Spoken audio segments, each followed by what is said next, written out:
Hi, Vanessa. Hi, Dom. How goes? Decent, but you're overjoyed. I got some good news. I don't want to jinx it. I'm not going to tell the potosphere what my good news is, but they can just sit content knowing that I have some potentially good news.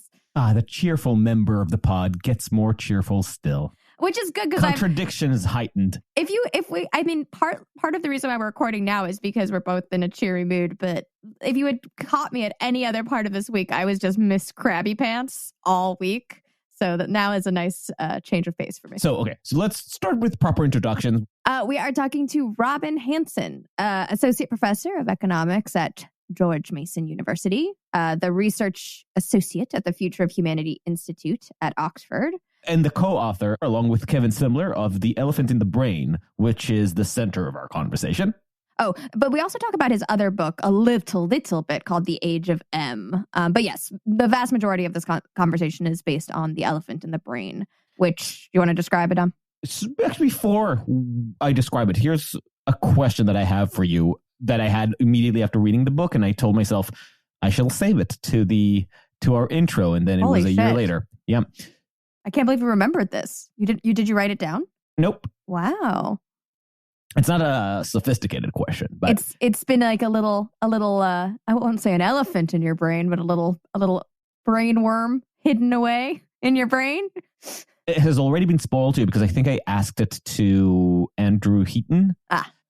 Maybe it was actually when I was on his podcast, now that I think about it, so maybe you didn't listen to it. The story of the Emperor's new clothes. Yes. Which I don't think needs repeating. In the end, right before the end, when the masses start playing along with the king's either bullshit or delusion, what motivates people in your mind, in your reading of or understanding of this piece of folklore or whatever? What motivates people to go along with the lie? Okay, so actually I think we do have to revisit the story because in my mind, it ends with everybody turning against the king because they realize the folly. Is that not how the story ends?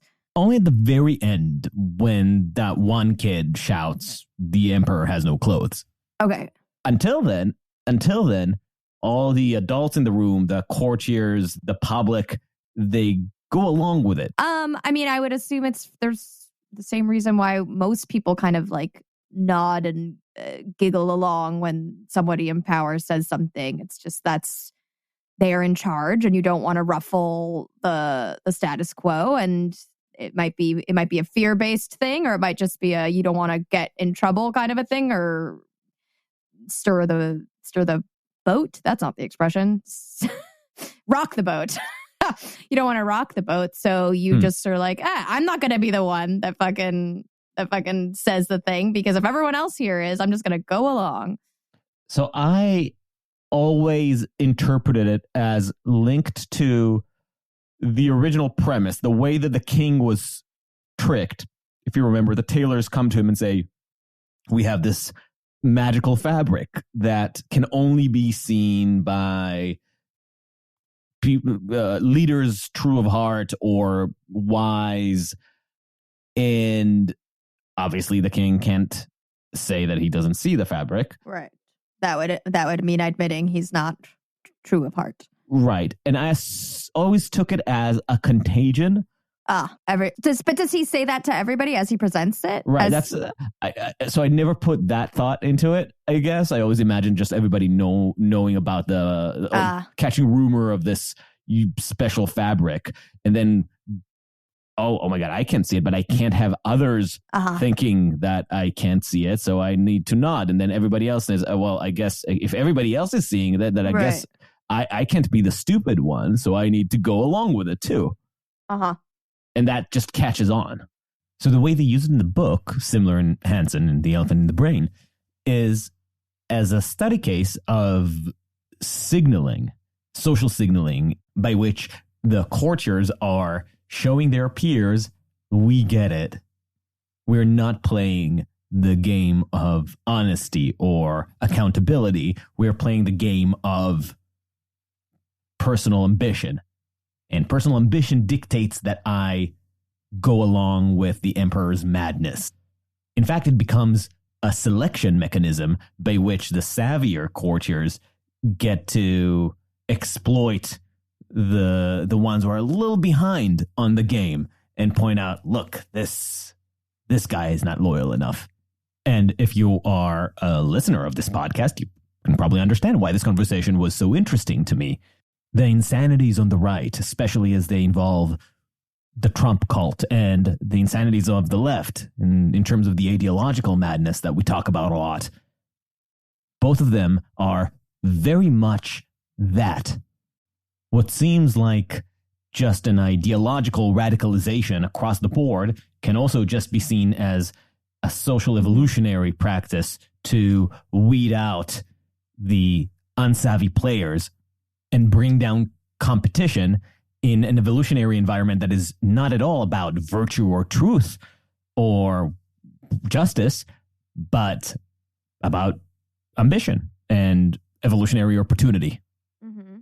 Coming from the perspective of social psychology and evolutionary psychology, the book really digs into this relationship between the way that the individual understands the rules of the games that society is playing and how to signal that they are privy to the rules, that they're going along with them, but also finding their ways to cheat within them. And if I'm not mistaken, this is in all aspects of life, right? We're not just talking about in places where you have to placate the person in power, right? You're just saying that in general there is a web of social awareness and cues that drives most of human existence. Right. The book poses a problem. Why does so much of what we do seem to be in conflict with our purported motivations, with the purported goals? And it tries to answer it by getting at the real motives that catalyze human behavior. And then it goes through the exercise of trying to explain a variety of human activities. And by activities, I mean anything from politics to laughter and comedy through the lens of the more selfish evolutionary motivations that activate us. It takes on questions about social dynamics and manipulation, power games, and one of my most favorite aspects of all of this, the role that self-deception plays into allowing us to play these convoluted, complex, self-serving social games. Good sentence. Convoluted, complex social games. Yes. Oh, wow. Very sibilant. Uh-huh. And alliterative. Okay, so small warning, though. We got the book a year ago after our interview with Daniel Roy. If you listen to that interview, at the end, post-credits, we played the entire magic trick that he did for us live, at the end of which he actually gave us 2 books, one of which is this. We did the interview with Daniel Roy. We got the book. You read it in days, sped through it. We set up the interview mere days after that. It was all very speedy at first, and then we just hit a huge technical wall, and the technical wall just snowballed. And to be clear, Vanessa's euphemism of technical wall means we totally fucked up during the recording. And then in the editing, there were many fuck-ups. Yeah, the quality that we started with did not do justice to the interview. Unfortunately, not the worst audio we've ever had. I'm sure listeners will be kind enough to remind us, but definitely below what we expect of ourselves. And it was all our fault because we sometimes are human too. So with that, you are sonically prepared to dive into this interview. We actually included the beginning from our green room, I suppose, where we talked to Hanson about his current work, which looked more into how evolutionary imperatives can sometimes manifest in contradictory ways. For instance, our evolutionary goal of procreation can be completely detached from our desire to have sex. And ultimately, in a way, we can satisfy the immediate goal while undermining the underlying evolutionary imperatives. That's quite an inefficient way for nature to operate. That seems to be sometimes self-destructive when you consider movements like antinatalism, for instance. So we started talking about this and then shifted into The Elephant in the Brain, which, again, you really should read. I just love that book. Shall we? Well, first, let's tell the listeners, the good listeners, what they should do to help this little pod of ours. If you want us to avoid audio engineering disasters like the one we encountered with this episode, / hire someone to fix our tape, thus avoiding similar disaster. That is the way. Prying control away from us. then please support us. We have a nice little piggy bank on the Substack. You can give us as much as you want, if you want. Mm-hmm. Little Christmas and Hanukkah presents for Dom and Vanessa. Christmas and Hanukkah Schmeckles. We provide some additional content, and it would help us grow. But if you can't afford to, because inflationary times call for deflationary measures, I don't know, then please still share us with your friends and enemies. And if you don't mind, give us a 5-star review on Apple Podcasts, because that kind of helps. That's really cool. Helps a lot. A ton. We are uncertain.substack.com. Subscribe for not just the pod, but the newsletter. Oh, yes, the newsletter where we didn't talk about the newsletter, but we got some controversial responses from the newsletters. Yes. Oh, now people are going to run and subscribe because we talk about the Twitter controversy. Oh, the hordes are just going to fill the streets, running over each other, climbing on top one another in order to get to the newsletter. What is the Twitter controversy, they'll wonder. And off they'll trot. And with that, Robin Hanson. Our preferences are just evolution offering these various little heuristics and, tricks. That's how evolution sort of produced values in us. And so it's a hodgepodge of heuristics that in our evolutionary past made some sense and sort of pushed us roughly in the right direction.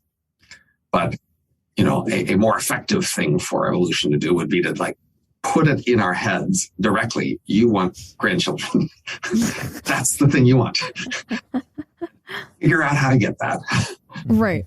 And you would think that would just be a more robust, reliable way to get creatures to have many descendants in a wide range of contexts, is if they consciously wanted that. But that's not who we are. And now all those heuristics that in the past told us to have grandchildren, today are not doing that. Indeed. People are indeed choosing not to have kids more and more and more, at least in developed nations. Right. We figured out a way to get a thing that evolution tells us that we want, which is sex, without the children part. Right. Which from our point of view is great, but evolution's going to, if it could be there kicking itself, it would be doing that, right? It'd be saying, oops, that was a mistake. Let's try that again. But in the long run, evolution wins, right? It gets to try lots of things, and eventually something will get tried that wins, and that'll take over. I mean, the idea is that in the long run, in the future, there's going to be a lot of room for a lot of new kinds of evolution. That is, we're going to become more artificial creatures, artificial intelligences, bodies made in robot factories, etc. So you're seeing more active human intervention in evolution? Well, it's less about whether it's human intervention or anyone's intervention. There's just a lot of possibilities for how our descendants can be constructed and arranged that they will try out. They will just explore the big space. But I'm just, if we're looking at a vast expanse of possibilities for the way that evolution carries on in a way that maybe there is even more human intervention in it, why would grandchildren be of value? Are we just talking before we start? We usually just slip into it. Okay, that's fine. Yeah, we thought to get into these topics actually at the end, but we're already there. Why ruin the flow? So the key idea, like from an analysis theory point of view, you want to say what would get selected. People can create different kinds of descendants. They can make memes, they can make babies, they can make buildings, they can make robots, they can make them in different ways, they can combine together in different ways, they can use machines, they can use biology, they can use computers, etc. But the key underlying analysis tool is what gets selected. So there's a bunch of different ones. Which ones would there end up being more of? And that's the thing you're asking. Which thing, if it existed, would there be more of? And so it seems like, it would be having descendants of whatever form. Definitionally, it is replicatory. Right. The descendants could be all sorts of things, but it's whatever would produce more of them would be the thing that wins out. So, presumably it'll be machines as opposed to floppy biological bodies that win, in which case. And you can have all sorts of coalitions and combinations, right? So you want to ask what packages will be most successful at promoting the package. And, if you have a part of a package that today's winning, but the rest of the package is losing, well, in the longer run, it doesn't continue. So I have just one small questions about this before Elephant in the Brain, from the perspective of an academic who's looking at things that will only, bear out thousands of years into the future. Is it frustrating that you're not going to get your test answered? It's a bit frustrating. I've got a shot at lasting a long time. So I'm a cryonics customer, for example, where they will freeze my head when medical science gives up to me, and then maybe I'll come back and last later. And that's the topic of my other book, The Age of M, Brain Emulations. So it's possible I come back later. But I think the more frustrating part is because we won't know for a long time, the field of people who talks about these things isn't very well disciplined by, who is right or wrong. So you just have to suffer a lot of bullshit. Distance yourself from people who just don't seem to be thinking very careful because they've got an audience, and they can because, again, it's not very disciplined. And then a lot of people go into wishful thinking mode where as long as there's no other discipline that will correct their thing, they might as well talk about what they wish would happen or what they fear would happen. So that gets frustrating because I want to talk to the people who are just trying to be accurate about but what will happen. Where in this area do you feel like that type of contagion is most harmful, where you feel like you're actually losing potential public attention because of just bad ideas circulating? Well, in the area of futurism, I have to say, inspirational speakers would be especially less accurate, right? And it's right flagged there in the name. Accurate speaker versus inspirational speaker. If you say, hey, come to my talk, I'm going to give you the most reliable, accurate picture of what's likely to happen here, that's less fun than the inspirational speaker. But can you point like an area that you feel has suffered the costs of that? All across the board, yeah, pretty much anything that's not short term. I feel like I have to stick up for for someone who I have a podcast called City of the Future. Okay, great. Oh, well, cool. Well, then, where I think big about what could be possible, and it is intentionally inspirational. We can say it's inspirational. I'm sorry, not I did not know that. I just not trying to pick a fight here.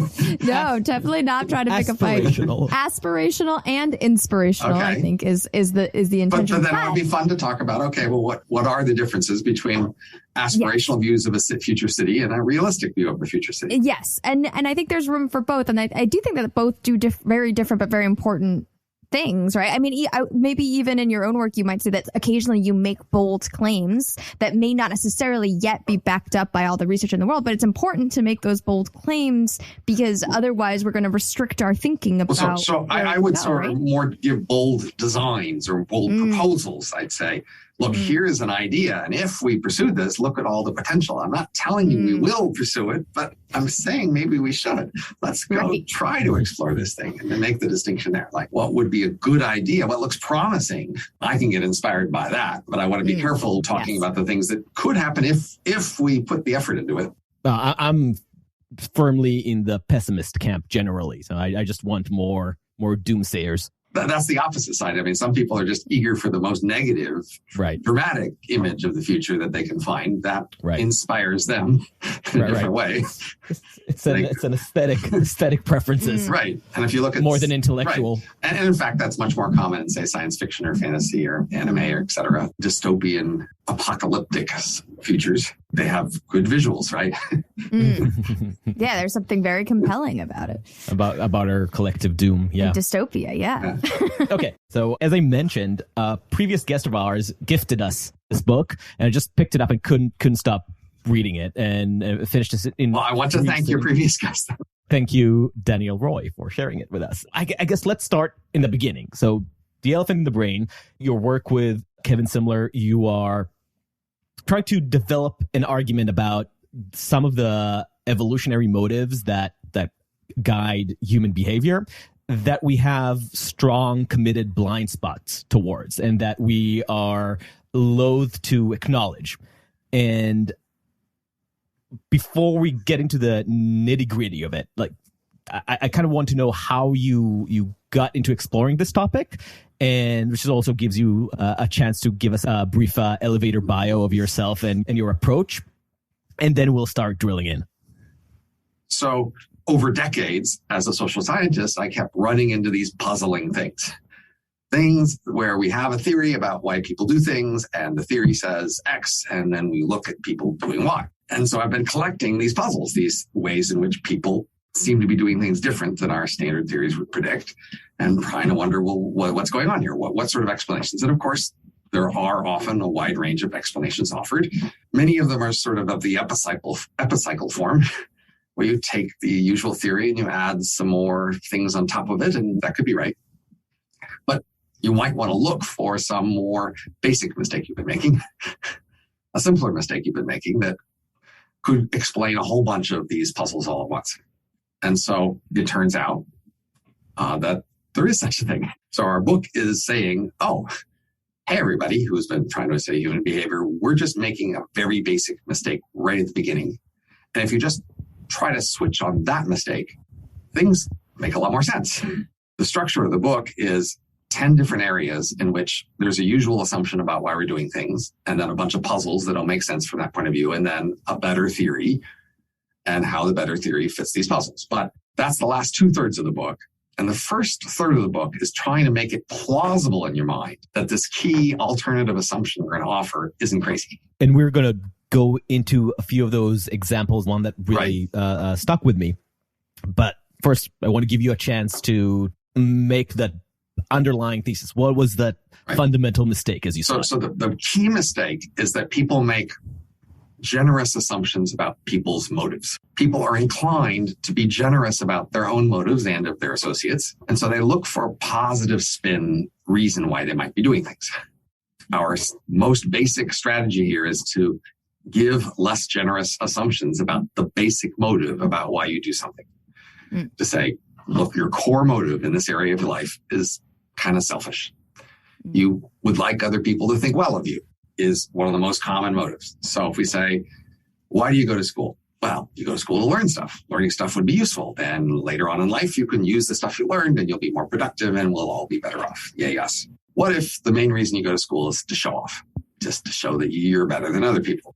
Well, that's not as praiseworthy. It doesn't feel like a proud thing you want to say in your graduation ceremony. Hey, everybody, I proved I was better than everybody else. So, but what if that's what's really going on? That's an example of a more realistic, more selfish, less pretty motive. That if you just go back to basics and say, what if that's the main reason we're doing something? Maybe a bunch of these puzzles could be explained.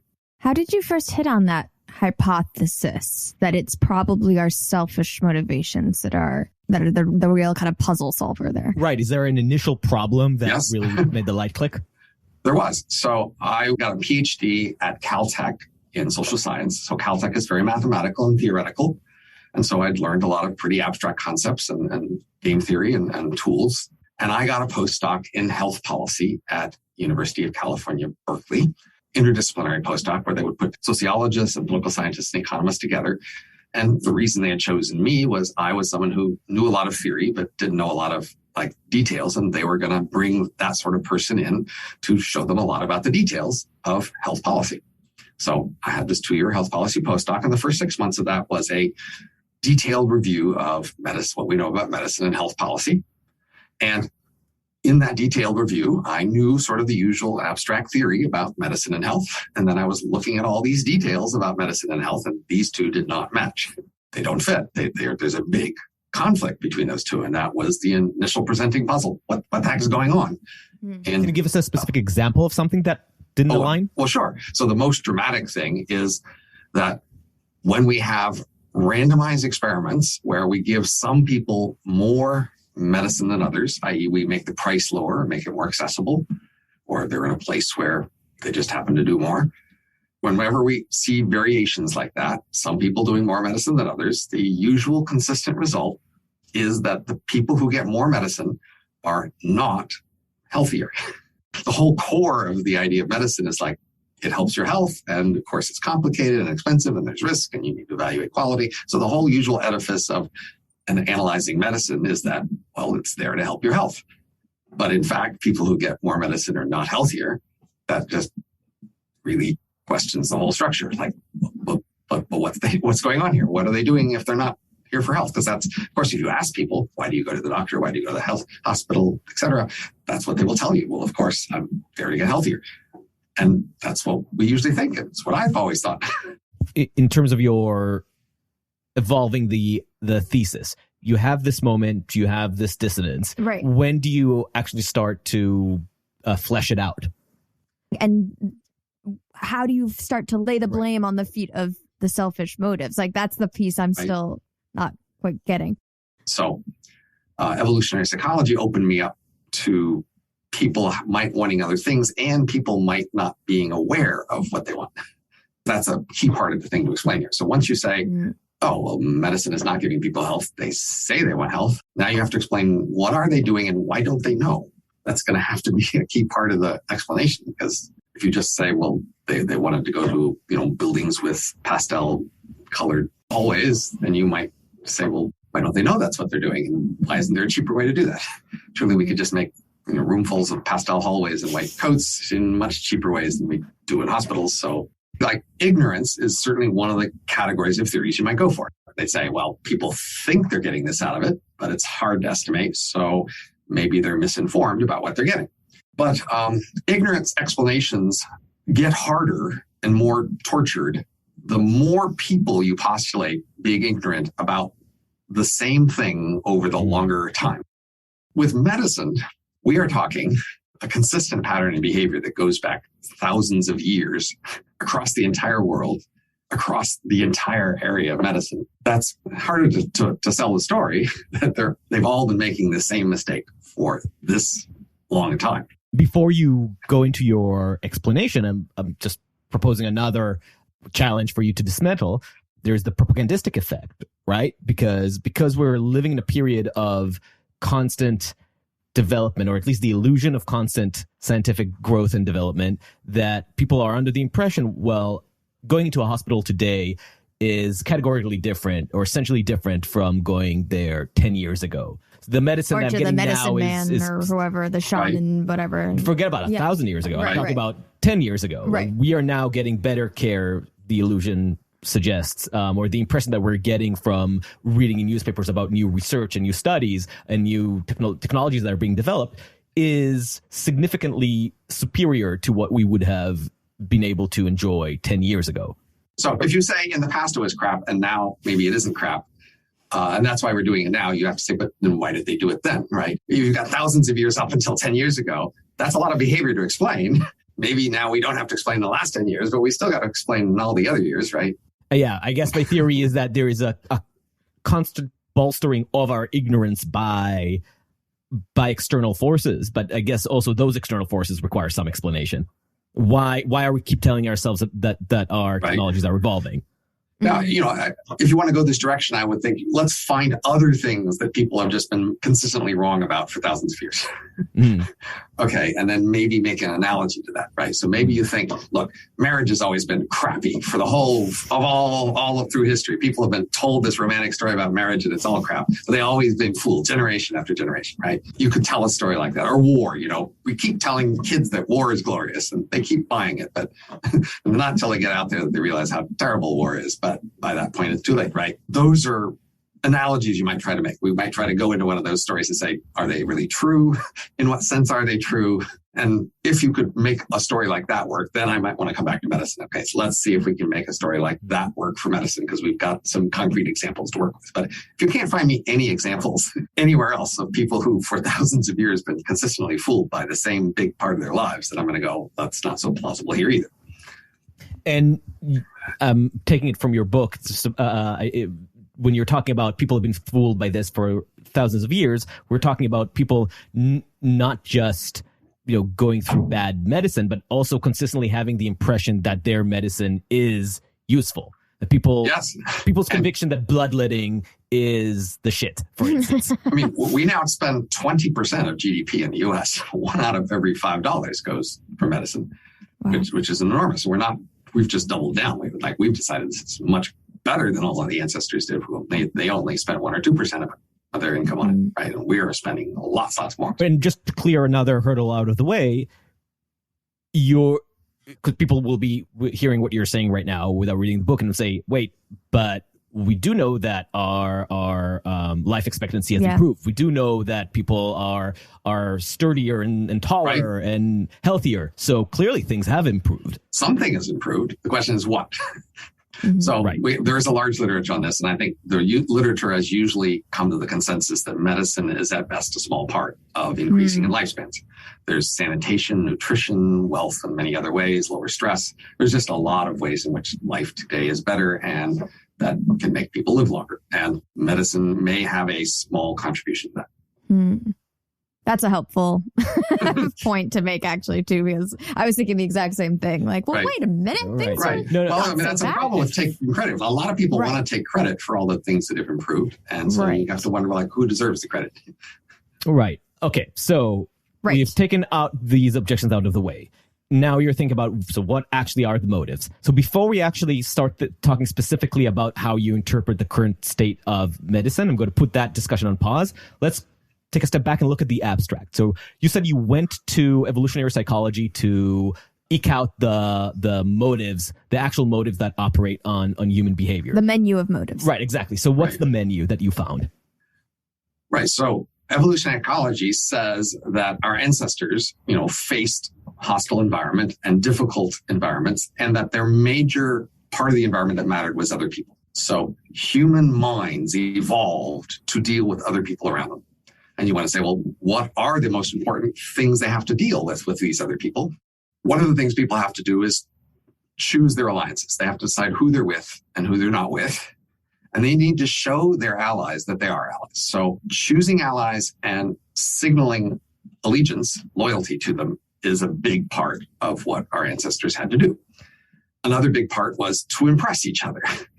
Other people would choose them as allies if they were impressed. So, two big categories of things that come out of simple evolutionary psychology is because our main environment was each other and we tended to form alliances, and the people who weren't in the alliances lost out compared to the ones who were. Then our ancestors needed to get other people to ally with them. So they need to be impressive. And then they need to convince other people that they actually are allied with them to show loyalty. And then they need to be a good judge of these things in other people. Who's impressive, who's loyal. So evolutionary psychology says a big part of our minds must be designed for that problem. To put the taglines on it, we're talking about political interactions and accruing social status. Right. And another part of it is that a key distinction of humans versus their previous ancestors is humans use language and weapons to enforce norms. So these are rules about what we were supposed to do or not supposed to do. And we could enforce those much more strongly, and that allowed us to have larger groups. And so a big part of our ancestors' lives was trying to make sure we weren't found violating a norm and being ready to accuse somebody else who's a rival of violating a norm. If there's a norm saying we're supposed to say something and do something about it. So this is part of our evolutionary heritage. So, and a critical point that you do want to stay on, norms require the ability to punish violations. And that's a crucial point of it, because it seems so obvious, but when we're talking about American politics today, we see how easy it is, or how airy and nebulous norms are without the ability to enforce them.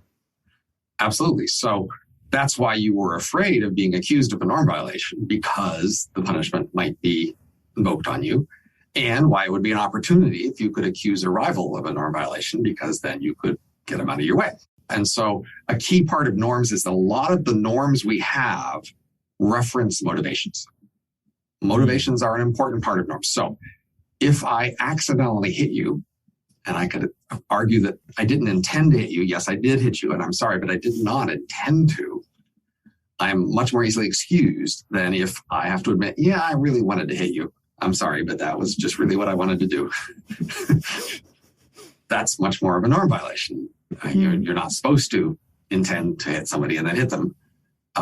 We're going to punish that more severely. And so one of the major ways you try to defend yourself from norm violations is to have a way to tell the story that you had good motives, or did not at least have bad motives. So, in fact, one of the major things our mind is doing all the time is collecting a story of what we've been doing and why, so that if anybody should challenge anything we do, we can say, this is why I was doing it, and this is why that was a good reason. I wasn't violating the norms. I might have accidentally done something wrong, but I wasn't trying to. Today, there's like a lot of conversation about, for example, let's take like anti-racism or something like that, where the outcomes of your actions are more important than your intention, and the kind of like the knots that people end up tying themselves in when they're trying to explain, but I didn't mean anything and it wasn't what I want. Right. Yeah. And there is like this really strong tension, I feel like, at play between people feel so compelled to justify themselves and what was happening in their inner mind to justify all kinds of different actions. Well, I mean, we just very commonly do take that into account. So law is, of course, a major forum today wherein we accuse people of violations and they defend themselves. And of course, they are often trying to show that they did not intend to harm. And so a lot of crimes do require showing intent in order to be guilty of the crime. So manslaughter, for example, is different than murder. Manslaughter is not intending to kill somebody, right? Murder has much higher punishment. So all across our world of norms and laws, intent makes a big difference. Of course, if you really want something to stop, you might push for saying, in this case, it's such an important thing that we can't trust our judgment about their intentions. We're just going to have to set down a crude rule that we're just, stop all violations. And because we're afraid of too many excuses that people are slipping by our enforcement. So that's more a signature of somebody sort of upping the ante and saying, no, this is really super important. Right. If anything, it's the reaction to the understanding that we are so good at coming up with excuses and creating plausible deniability for ourselves that at some point, screw it. Your intentions no longer matter. Right, but that's an exception. So you'll have to ramp up the rhetoric if you want to get people to adopt that as an exception. And the problems in that are even too obvious to recount. But I wonder, there's another interesting thing about looking at norms and the norms that run across societies, and some of which you list in the book, is that every good law that existed or dominated a society for an historical period is a good indication of the sort of crimes that were being committed. Norms are a good clue as to what are the motives. Right. What things are going wrong. Where things are going wrong, and also what are the motivations that people were uncomfortable with. So there are definitely norms against rape, and that's because obviously the sex motive is one of the biggest ones. But there are also more subtle norms like against bragging, which is a fine point that I didn't think about. Like, it is a cross-cultural tendency to dislike braggadocious behavior because you see that the motivation there is your own social climbing at the expense of others. Right now, a thing to notice for things like bragging, we have a lot of norms where we will punish, if not through law, just through social pressure, norm violations, but we actually allow enormous evasion of the norm. We know that people are bragging all the time, and we see them bragging all the time, but they just have to go through this extra effort to sort of be a little indirect about it. And once they've gone through that extra effort, we'll give them a pass. And so an interesting thing about a lot of norms is that we aren't that eager to enforce them, and we'll let a lot of people slide as long as they give us an excuse not to enforce it. So a standard example we talk about in the book is people in public with alcohol in a paper bag. The police are supposed to arrest people for drinking alcohol in public in many places. They don't want to. It's not their priority. It's not what makes them proud to get up in the morning. So if they could avoid doing that, they would. But hey, it's the rule. They've got to do it. But if you give the police an excuse, you have the bottle in a paper bag in public, the police know what's in the paper bag. I mean, who else? Why does anybody ever drink out of a bottle in a paper bag in public except that it might be alcohol? But nevertheless, it gives them an excuse to say, I didn't know it was alcohol. I just saw the paper bag, and they can go on their way. And so this is true for a lot of norms that we are not actually that eager to enforce them. And we're quite willing to let people slide as long as they give us an excuse to pretend we didn't see. And that brings in the point of the idea of common knowledge. Right. So if everybody knows that it's alcohol in the paper bag, then we can say, how could you not know? And we won't let them pretend they don't know. A lot of the things we do, according to our stories of our motivations, are kind of transparent moves that shouldn't fool anybody, but they do. And so the story here is, well, they're not really fooling anyone. They're just giving people the excuse to pretend to be fooled. Because plausible deniability. Right. They don't really want to enforce these things. And so you're just letting them get away with that. Right. Which is incredibly interesting when you start applying it to so many areas in life where you're seeing that as long as we have that excuse that I didn't force you to acknowledge what I was doing, even though you know, and I know that you know, as long as we can say that, but I don't know that you know that I know that you know and all that, or that there's at least some layer of removal between how much acknowledged this shared information is, then we're suddenly all comfortable. Like we can avoid the difference between a normal conversation and an embarrassing social faux pas can hinge on how convincingly we were able to hide the common knowledge of the situation. So like the first chapter in our book, when we talk about specific things, is body language. And there we point out that people use body language, but they aren't able to articulate what they're doing with it. And they're really kind of resistant to acknowledging that they are doing anything with their body language. And part of that is because the thing they're doing is something they'd like to deny. So for example, as we say, people flirt with their bodies, but they're often flirting with someone they're not supposed to be flirting with. And so they don't want to acknowledge that they're flirting. And of course, it might be pretty obvious to observers that they are flirting, but as long as they can't point to a very particular violation, like touching their hand or something, to say clearly that they're flirting, then you might let it go.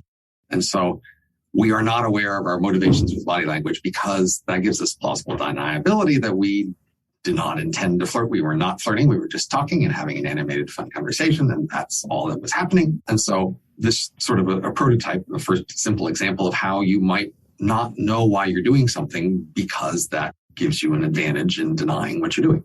So there's a level of self-deception, obviously. It's like, no, of course, I would never do that. I'm a faithful person, so I'm not flirting. But there's also, one would assume that there's a level of you're trying to deceive the world, just kind of, you're not getting very far because you're only deceiving yourself in that scenario.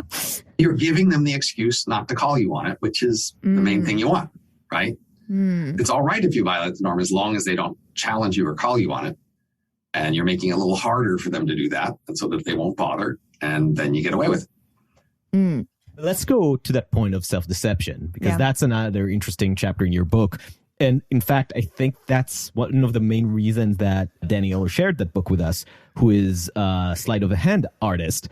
You make the case that the blind spot that hides away these motives is part of the mechanism to make our deniability stronger.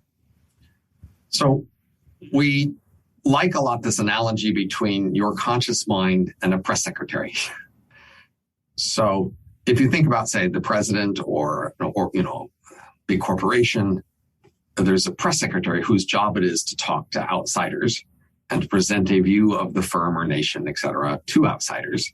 That press secretary doesn't present a completely realistic, accurate picture. They're trying to spin a positive picture. Now, from their point of view, they can be very sincere in that positive view, as long as they don't look too carefully at how they're being optimistic and giving it the benefit of the doubt. And the idea is that your conscious mind is such a press secretary. That is, you like to think that you are in charge of your mind and that you are deciding what you do. But a different view is that you are the press secretary. Your job is to watch what happens and make up reasons why you did it that look good, not to know why you're actually doing things. And so in that sense, self-deception is the difference between the president and the press secretary. Maybe the president knows why he's doing things. You're not the president. You're the press secretary who doesn't know why you do things. That's the self-deception. Your job isn't to know why you do things. Your job is to present this good image. And so the idea is you're constantly watching what you're doing. And for everything you do, you're saying, oh, here's a good reason I had for doing that. You're telling this whole story about what I was doing and why, and that's your job. Your job isn't to be accurate. Your job is to be ready with the good story. This is another one of those areas where you actually shifted away from a conventional interpretation of that mechanism of self-deception, the one that says we deceive ourselves in order to protect ourselves from our worst behavior, to not feel all the horror and anxiety that is lurking inside of us, but rather, as you quote, the better to deceive others. It's better when you don't know you're deceiving others. Right. You can act honestly offended that anybody would accuse you of such a thing. Right. If you just have their interests at heart, you're such a good friend.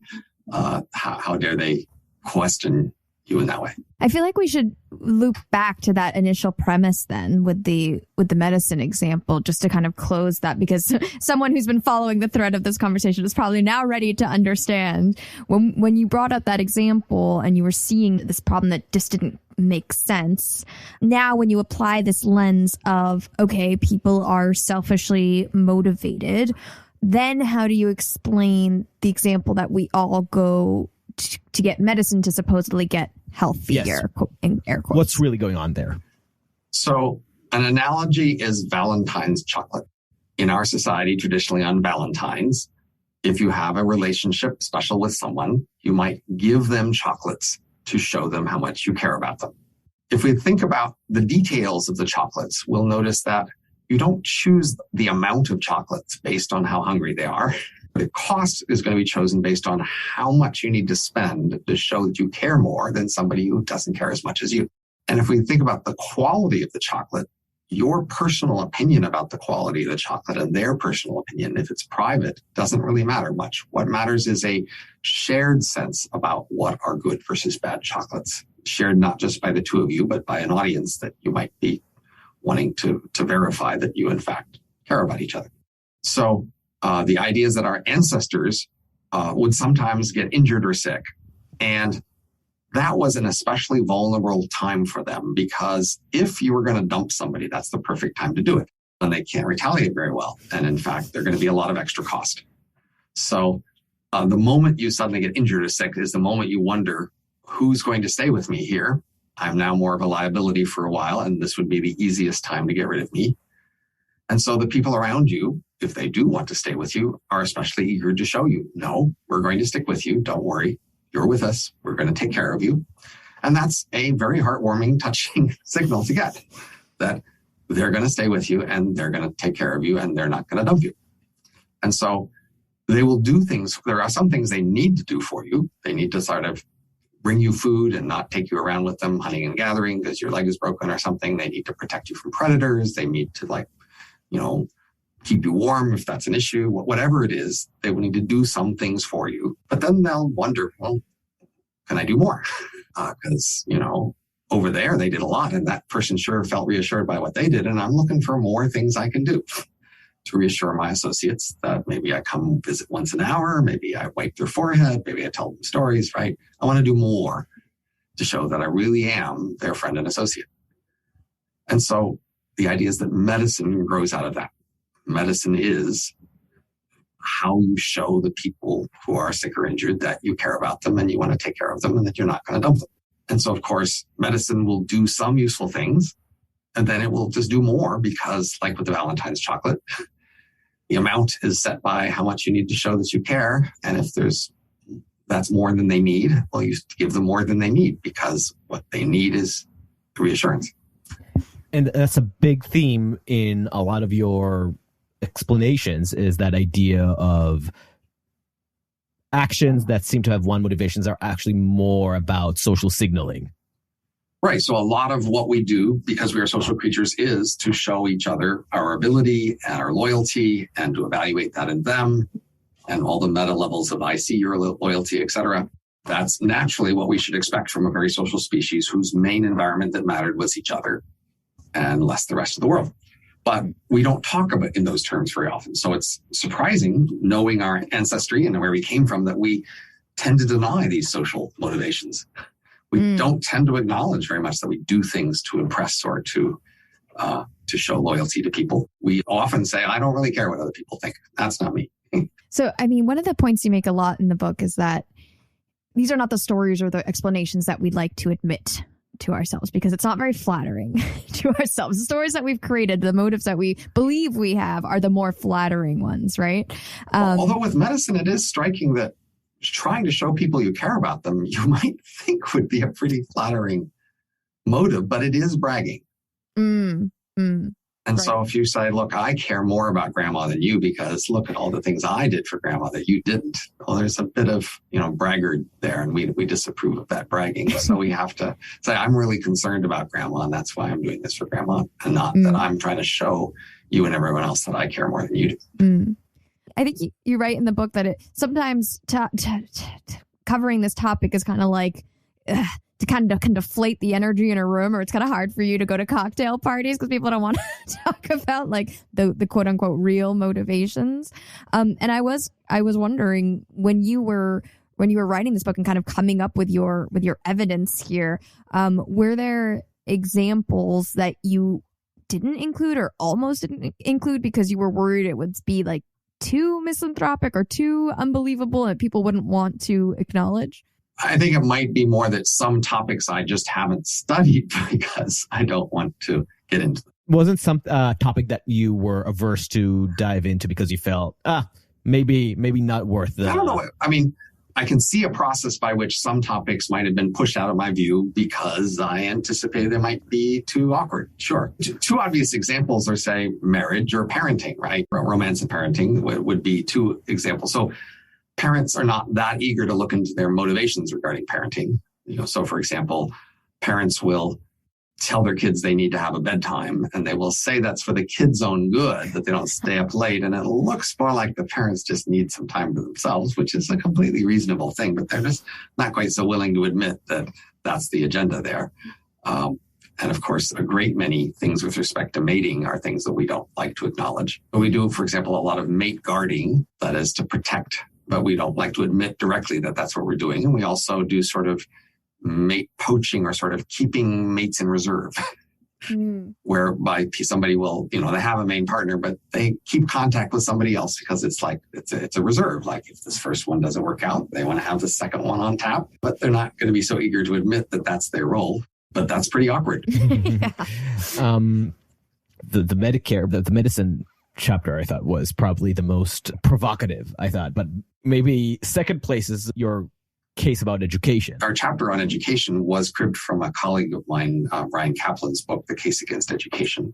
And I should, by the way, mention that the book Elephant in the Brain is co-authored with Kevin Simler, an excellent co-author. It's not all my work, but education is also something that is just not as valuable as we think, and not for the reasons that we say.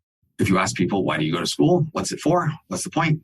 Like we alluded to earlier, the usual story will be learning stuff, useful stuff. Later on, I'll use this useful stuff and that'll be good. And if you look at the details of school, it just doesn't look like people learn very much. And what they do learn, they don't remember. And the things they remember aren't very useful. Nevertheless, people are going to school and getting paid more for it. So something's going on there. And an obvious answer is they're showing off. They're showing off not just being smart, they're being conscientious, they're being conformist, and they're sort of adapting and learning modern workplace habits and styles.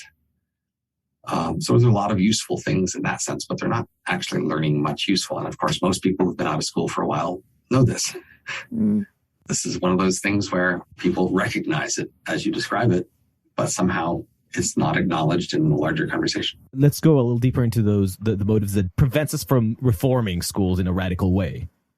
Why do we still buy into that system? So people do learn some things in schools, and we've had many decades of researchers learning how to teach people things better, faster. And they've learned a lot. And there are big ways to learn more things faster. And in fact, schools have consistently just not been interested in adopting those. teachers don't introduce them, students aren't begging for them. And when teachers do try them, students don't think they're learning more and would rather do it the old way. We're talking about things like not using grades and certainly not grading students on the curb. Right. But people don't like to do that. The key idea would be to say, well, if we kind of know that we're there to show off, we're not really there to learn anything useful, then it's less important that we learn something faster. What's just more important is that if I'm better, I do better on the test than you do. As long as the existing system accomplishes that, then it's, achieving its main function. You point out that some of the qualities that we get from this is the system of certification, basically weeding out the students that can actually survive and even thrive in hierarchical situations. You call it domestication. It has a degree of certifying the domestication of young adults.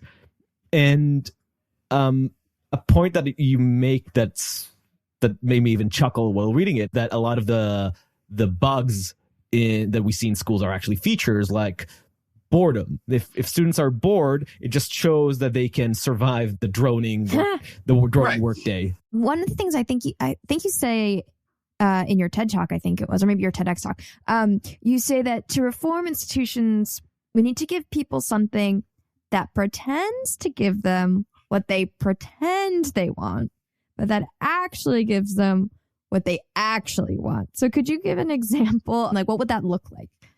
So if you think about school reform, one kind of school reform is a school that teaches people things faster, where they learn more material, right?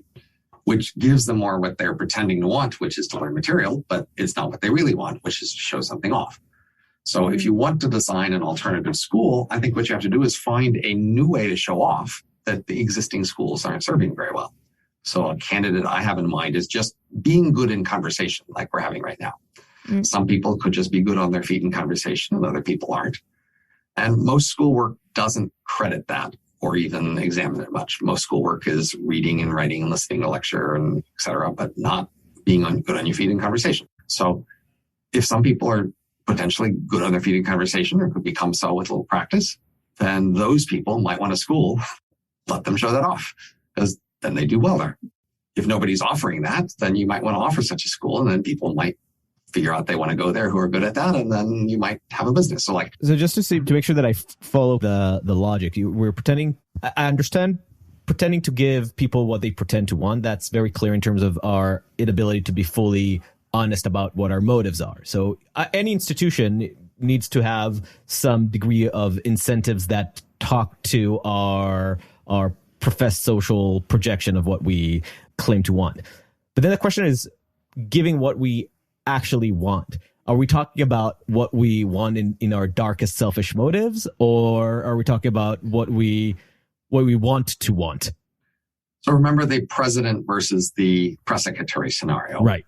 So inside you is the process that knows what you want and when it sees the prospect of getting what you want, it will light up and go in and be willing to move toward that. But of course, also listen to the press secretary saying, yeah, but you'll get criticized if you do it that way. Right. No, what I'm thinking about is that when we're actually working towards the motivations of the president, we are acting from our most selfish interests. And when we're thinking about institutions, don't we want to also consider a more idealized, fantastical version of a social good? Maybe such a thing doesn't exist, and maybe I'm still too naive to even be talking about this. But that's what I'm distinguishing between what we actually want as opposed to what we want to want. So I think of institution analysis at two levels. One would be attracting customers. Mm-hmm. And at that level, you have to give the customers what they want. And another level of institution analysis is, how does a world where each person gets what they want go wrong? And there are ways in which that happens. And then we might think, how could we together restructure our society, tax things, subsidize things, ban things, whatever, so as to produce a world in which people are getting what they want, but where fewer things go wrong. So that's the sort of thing we economists specialize in. And it's harder to do that second part when people don't know what they want. So when everybody is aware of what they want, for example, so say, for example, we're pissing in our water that we drink. And now everybody knows that they don't want to drink pissy water. And they're willing to say, yeah, let's reorganize our water supplies so that, we piss downstream from where we get the water we drink, because that's better for us all. So now we can see there's a way that we can all go wrong together. Just go grabbing water wherever it's convenient, go pissing wherever it's convenient. That process can go wrong.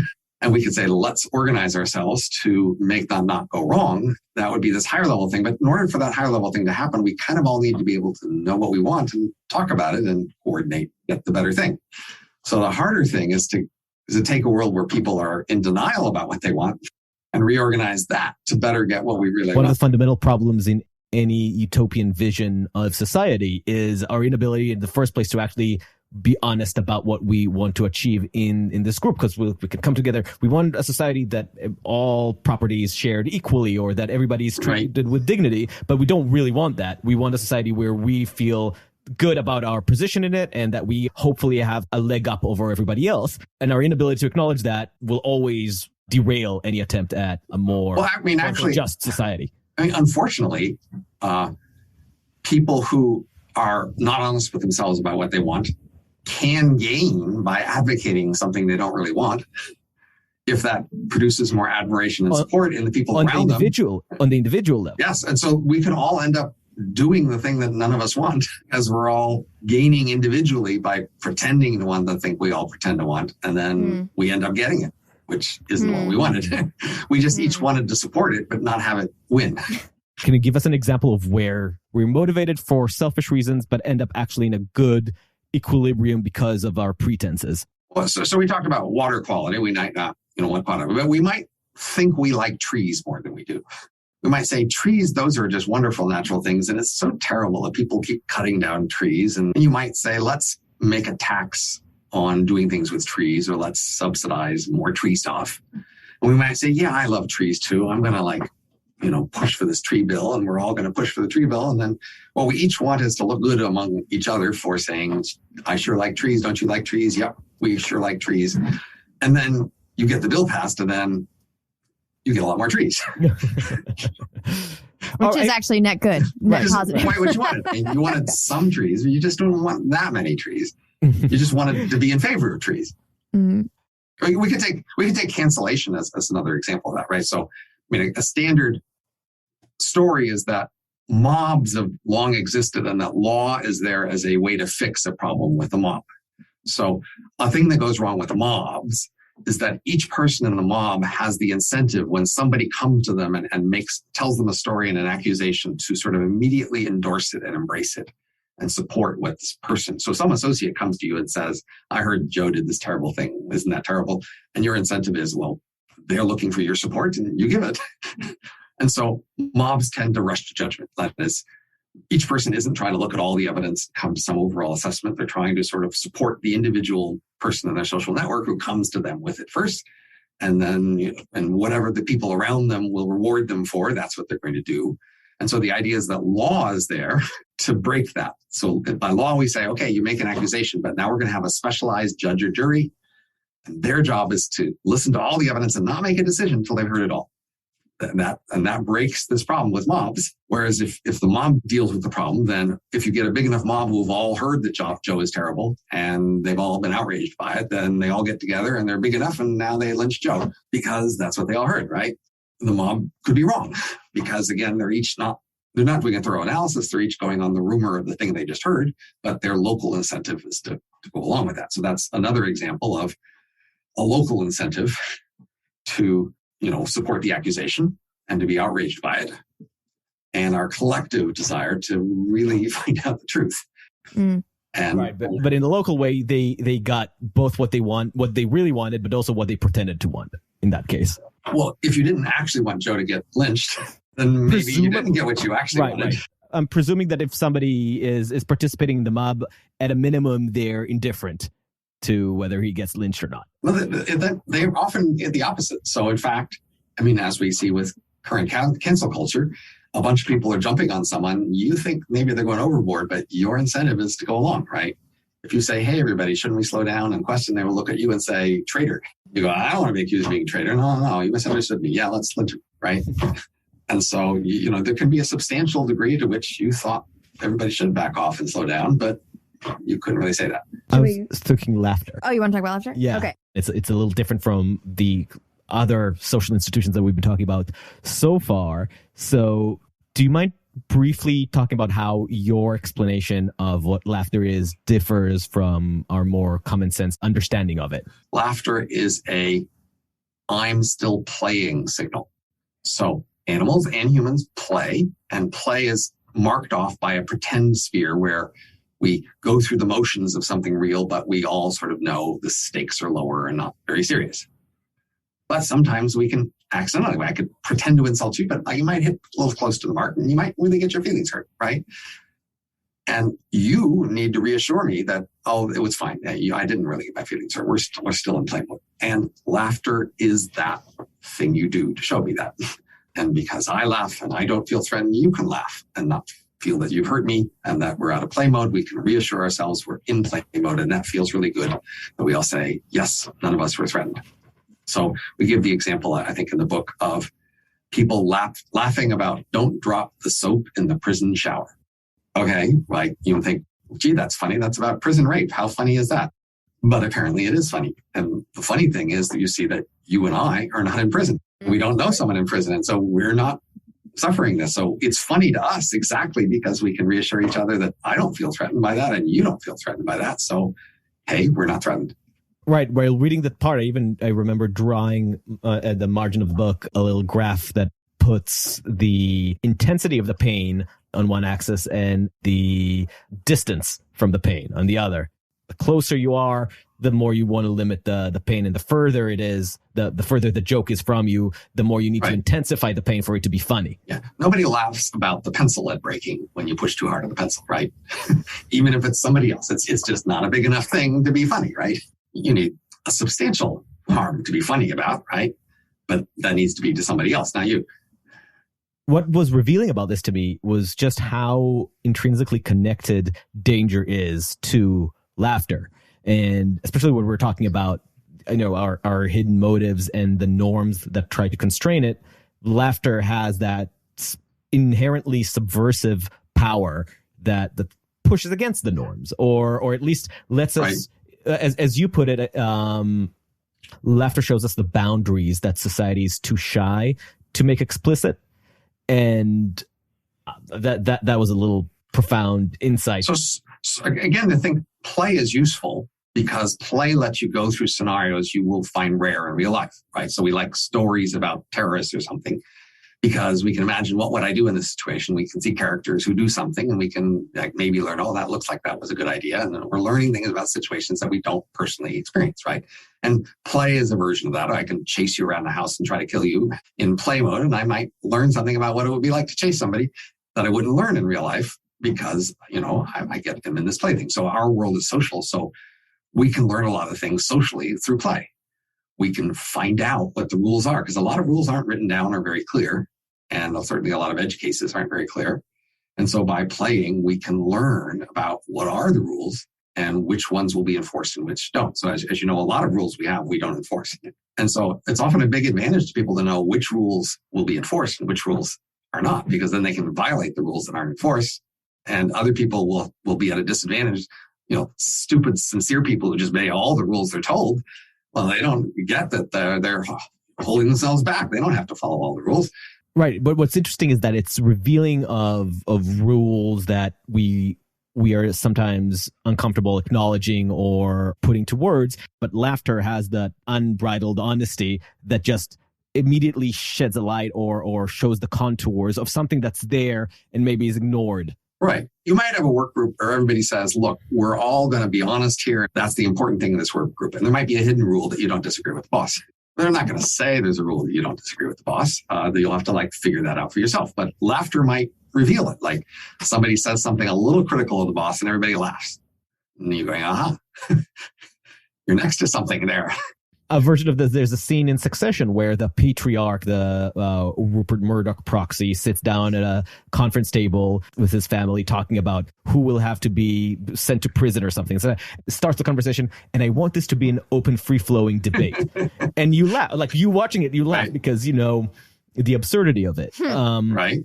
I think it's interesting socially right now, because we have this almost contradictory tendency, especially in corporate settings, where we have more a tendency to stress that idea of let's be open about whether it's your mental health or your social anxieties and all those things. Let's talk about them. Let's have another moderated discussion about those things. But at the same time, you belie some of it by the public outcry that comes at comedians when they try to poke fun at some of these insincere tendencies for openness.